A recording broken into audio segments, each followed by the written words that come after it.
인터넷 방송 291번째 시간입니다. 찬송 해설로서는 찬송가 257장, 통일 찬송가로서는 189장, 마음에 가득한 의심을 깨치고, 베드로전서 1장 19절과 20절이 오늘 본문이 되겠습니다. 무엇이 마음에 가득합니까? 병에 술이 가득하면 술병입니다. 병에 물이 가득하면 물병입니다. 그런데 마음에 기쁨이 가득하면 즐거운 사람입니다. 그러나 슬픔이 가득하다면 슬픔의 사람입니다. 마음에 미움과 시기, 질투가 가득하면 살인하게 됩니다.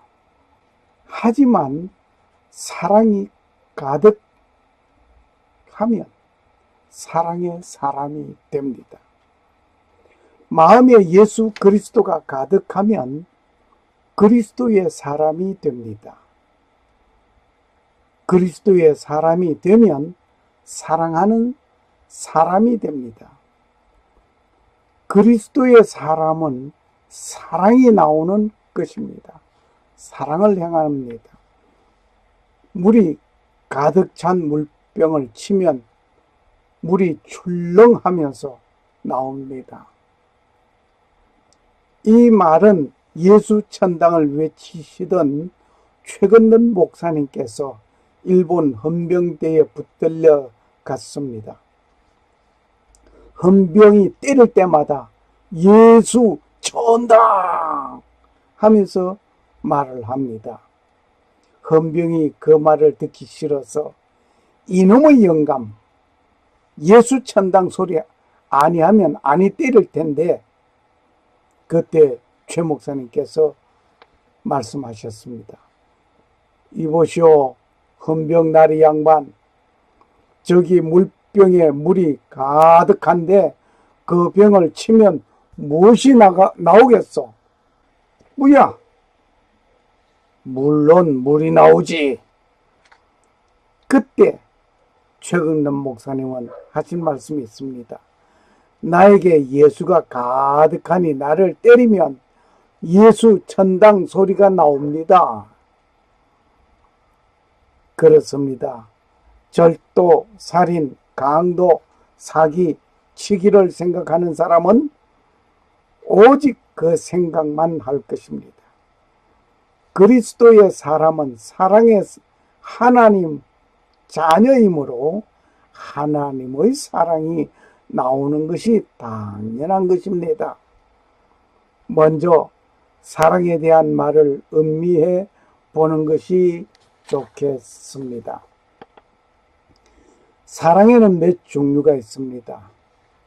사랑은 인격적인 애정에서 단순한 즐거움까지를 아울러 강하며 긍정적으로 경험된 감정적, 정신적 상태입니다.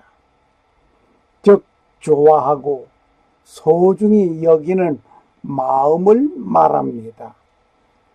반대 말은 학대 등을 포함한 무관심이라고 봅니다. 비슷한 말은 애정 등을 포함한 사랑입니다. 반대 말은 학대 등을 포함한 무관심이라고 하면 그 학대와 무관심의 반대는 사랑, 애정이라고 봅니다. 에로스는 감각적인 욕구와 갈망을 가진 열정적인 사랑을 뜻합니다. 현대 그리스의 에로타스라는 낭만적인 사랑을 뜻합니다. 낭만적인 사랑을 말할 때 에로타스라고 말을 합니다.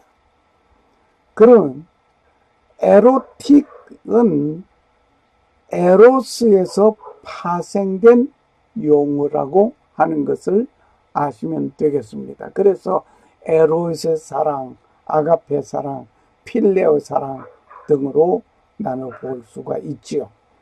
원래 에로스는 그리스 신화 속에 나오는 사랑의 신 이름입니다. 그 사랑의 신 이름이 에로스였습니다. 플라톤에 있어서는 이데아로 가는 상태를 에로스라고 합니다. 신약 성서 시대에서는 사랑을 가리키는 말로 아가페 등이 있습니다. 그리고 필레오 등이 있습니다.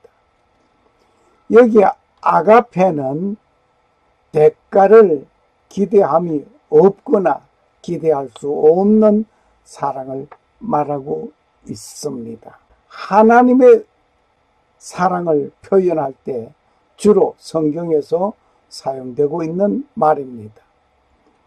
필레오는 후원자와 후원받는 관계로 곧 내가 돈 만큼 대가를 기대하는 사랑을 말을 해서 필레오라고 합니다. 이 필레오의 사랑은 보상을 함께 담고 있습니다. 내가 베푼 것만큼 저희도 베풀어야 하는 것. 그러니까 조건부일 수도 있고 대가성을 말할 수도 있는 이것이 필레오 사랑입니다. 그러나 아가페 사랑은 완전히 그와 다릅니다. 사랑을 한자로 표시한다면은 사랑 애자, 정자, 연, 사랑의 의미를 가지고 있습니다. 단 정의 경우에는 애나 연보다 의미가 포괄적인 것입니다. 사랑은 필레오의 사랑 그거 아닙니다. 필레오의 사랑은 사랑이 아니라 그건 조건부 계약적이라고도 볼 수 있습니다. 보상을 바라보고 내가 베푸는 것이라 말입니다. 그래서 사랑이 아닙니다. 애정에 대한 에로스의 사랑도 아닙니다. 오직 아가페의 사랑을 베푸는 것이 진정한 사랑입니다. 아가페의 사랑만이 진정한 사랑이라 말입니다. 이러한 사랑은 희생적이면서 어떤 보답이나 보상을 기대하는 것이 아닌 것입니다. 우리의 마음에는 이러한 사랑이 가득해야 하겠습니다. 고린도전서 13장 13절에 믿음, 소망, 사랑 이 중에 제일은 사랑이라. 서양에서는 사랑에 관한 문구로 성경의 고린도전서 13장이 많이 인용되고 있다고 하는 것을 기억하시면 좋을 것 같습니다. 사람을 신뢰하는 것도 중요합니다. 내세의 소망을 가지는 것도 중요합니다. 하지만 사랑하는 마음이 없다면 문제가 가득한 것입니다. 사랑하는 마음이 없이 신뢰한다면 결과는 어떤 것이 이루어지겠습니까? 여러분이 생각해 보시기 바랍니다. 사랑이 없는 내세, 소망을 가지고 있다면 무엇이 그 결과가 이루어지겠습니까? 사랑하는 마음으로 신뢰하고 사랑하는 마음으로 소망하고 사랑하는 마음으로 모든 것을 행하여야 할 것입니다. 지금 여러분은 무엇으로 마음에 가득 채워져 있습니까? 어느 사람이든지 마음에 가득 담고 있는 것이 있습니다. 마음에 긍정적인 마음으로 살아가는 자에게는 의심의 여지가 없습니다. 하지만 부정적인 생각을 하는 사람은 모든 매세가 어둡고 의심이 가득한 삶을 살게 되는 것입니다. 부정적인 삶을 사는 사람은 무엇이든지 의심합니다. 그런 분의 얼굴은 항상 근심이 가득한 표정입니다. 오늘 찬송가 257장을 보면 마음에 가득한 의심을 깨치고 새롭게 출발하게 되는 삶을 그려주는 찬양시입니다. 이 곡은 리듬이 점 8분음표가 있고 그 뒤따라오는 16분음표가 있습니다. 그리고 그 뒤를 이어서 4분음표로 이어지는 리듬입니다. 딴따단 딴따단 이거예요. 이러한 리듬은 경쾌하고 힘있는 곡입니다. 리듬만 들어도 새 힘을 얻게 됩니다. 그리고 이 곡은 함께 부르기에 무리 없이 편한 곡입니다. 이 곡은 박진감이 넘치는 곡입니다. 그런 이유에서인지는 모르지만 부흥의 때에 많이 불러왔졌습니다. 점 8분음표, 16분음표, 4분음표 이렇게 악보를 보시면 그대로 되어 있죠. 점 8분음표, 16분음표, 4분음표, 점 8분음표, 16분음표, 4분음표, 점 8분음표 계속 이런 식으로 돼요. 딴따단 딴따단 딴따단 딴따단 딴따단 딴따단 딴따단 이렇게 돼요. 마음에 가득한 의심을 깨치고 지극히 화평한 마음으로. 네. 이게 상당히 경쾌하고 이 리듬이 살아있어 움직이는 것 같은 느낌이 있습니다. 그래서 부흥회 때 많이 불러진 곡인 것 같습니다. 그리스도인이 확신 있게 믿음을 고백하는 확신찬 곡이기도 합니다. 물론 가사도 함께 동반되는 깊은 내용이 있습니다. 이 곡의 가사는 베드로전서 1장 19절 20절에 담겨져 있는 말씀의 고백입니다. 오직 흠없고 점없는 어린 양 같은 그리스도의 보배로운 피로 한 것이라. 그는 창세 전부터 미리 알리신 바 된 자니 이 말씀에 너희를 위하여 나타나신 바 되었도다. 베드로전서 1장 19절 20절 말씀입니다. 번제물로 사용될 어린 양은 흠이 없어야 합니다. 그런데 인류를 구속하고 속죄하기 위한 하나님의 어린 양으로 오신 예수님은 흠이 없고 점도 없는 보배입니다. 그 그리스도의 보배로운 피가 영원한 구원의 예수 그리스도로 인하여 이루어지게 되었다 말입니다.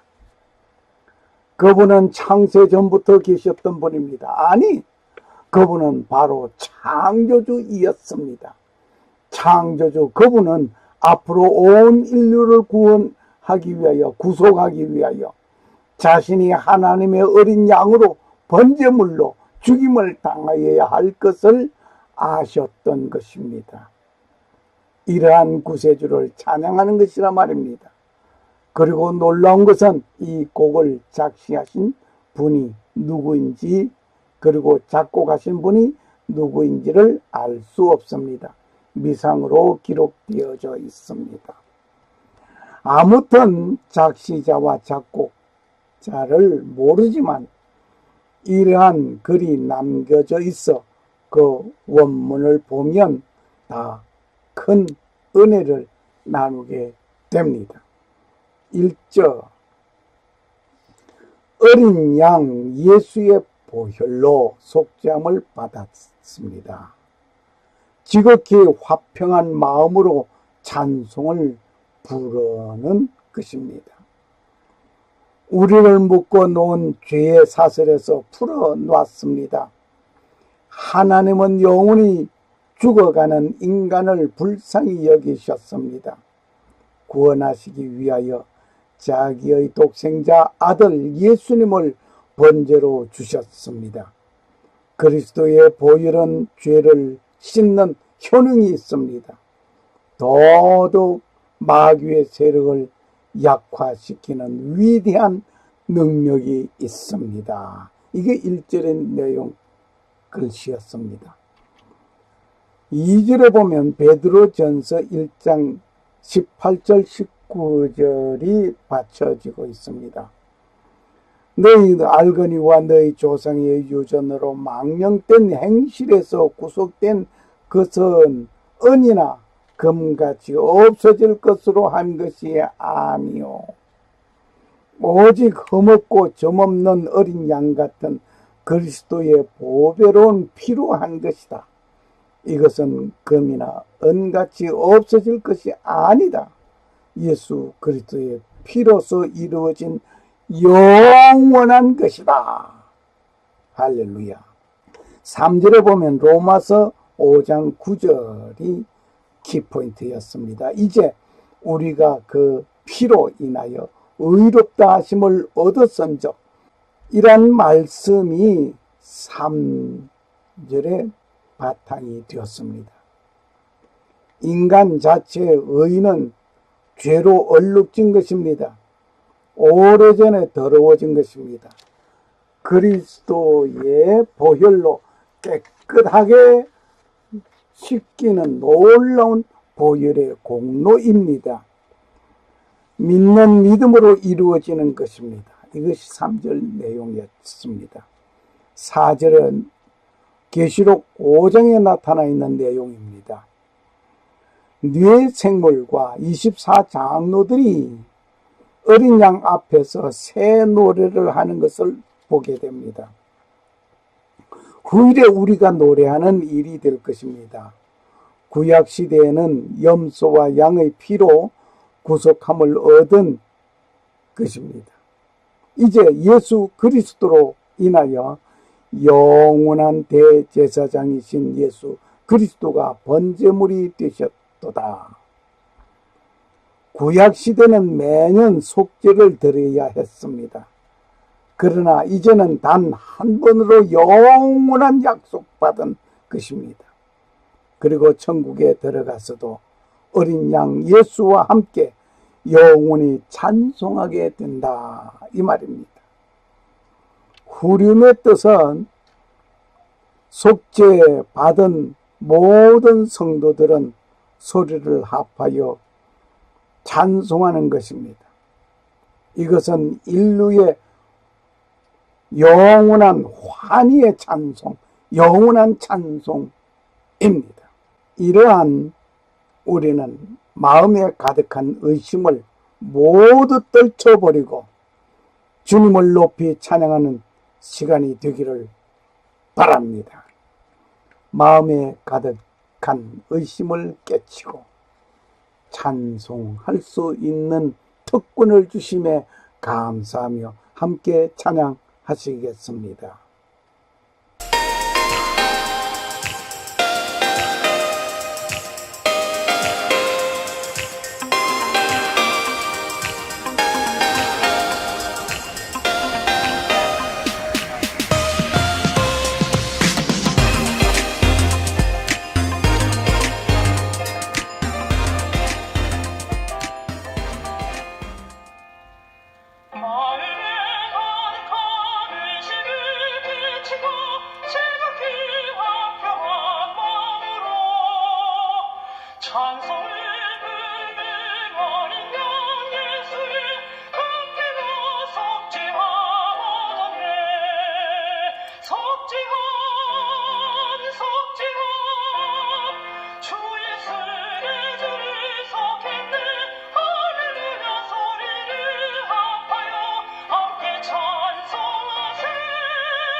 백성은 내가 나를 위하여 지었나니 나의 찬송을 부르게 하려 함이라. 이사야서 43장 21절 말씀입니다. 샬롬. 감사합니다. 할렐루야.